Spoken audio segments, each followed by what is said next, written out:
Please welcome Sallie Krawcheck.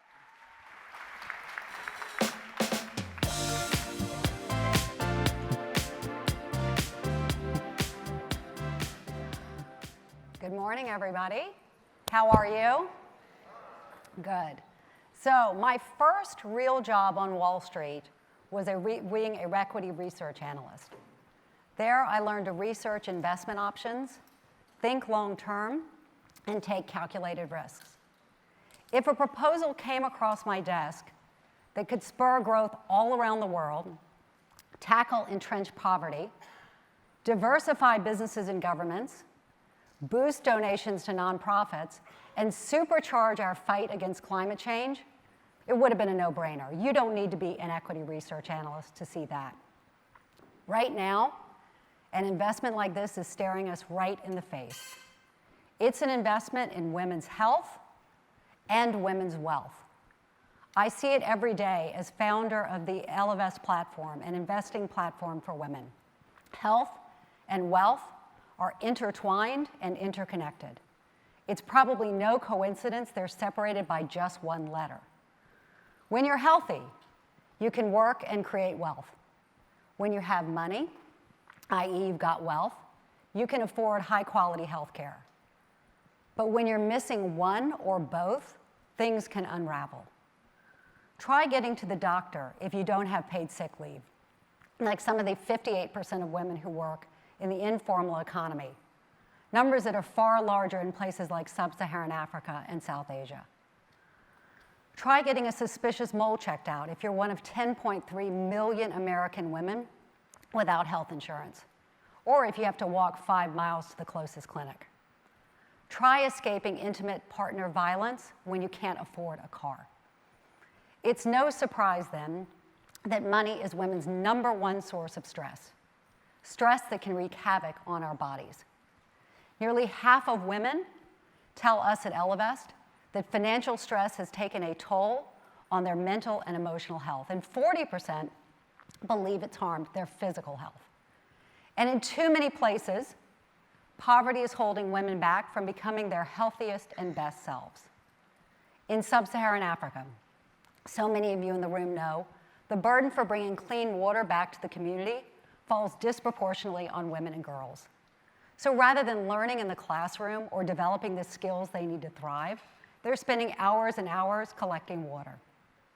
Here in the US, fewer than half of working women have access to paid parental leave, which in turn raises the likelihood they'll have to drop out of the workforce, putting them on the path to poverty. But when girls are able to stay in school and women are able to stay in the workforce, they shape the investments and the policies that can make life better for everyone. Or, as we always say at Ellevest, nothing bad happens when women have more money. In fact, I gotta hear here. In fact, a lot of great things happen. When women have more money, we fund political candidates who are aligned with our values, or we run for office ourselves. And when we fund those candidates, that can drive better and, frankly, kinder public policy.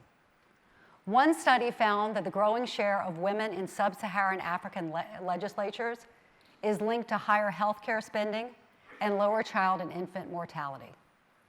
And with countries with greater representation in parliament, of women are more likely to adopt policies that reduce carbon emissions.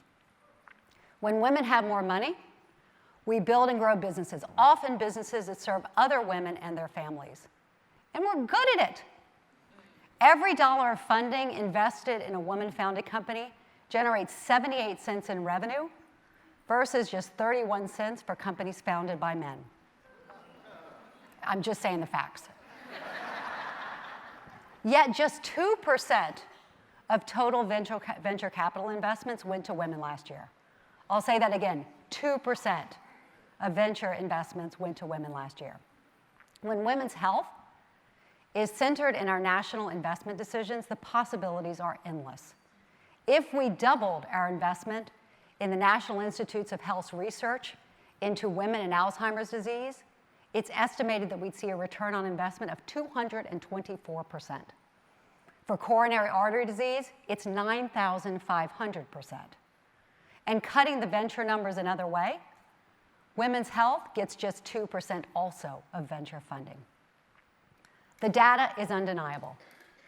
When we invest in women and women's lives and livelihoods, everyone benefits.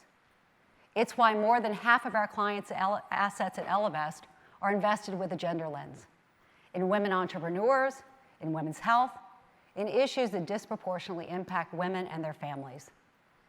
This, in turn, drives change in our community, and it earns a competitive financial return. We can do both, and we are. But we have to remember that these statistics aren't just statistics. Every percentage point the poverty rate falls or women's employment rate grows means healthier, happier, better lives. As I said, nothing bad happens when women have more money. And ultimately, that's why we're all here. Thank you.